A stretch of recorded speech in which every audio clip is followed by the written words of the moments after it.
Doing a little check here on the 2003 1.8 turbo Audi. Having blue smoke coming out the engine.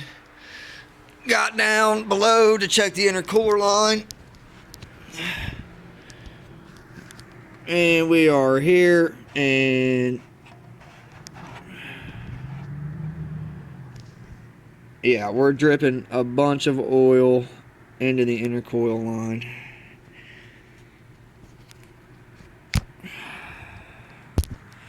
Bringing it out. I mean, yeah, that's pretty nasty. That's brand new oil in there too. So I'm thinking that I have a bad turbo issue.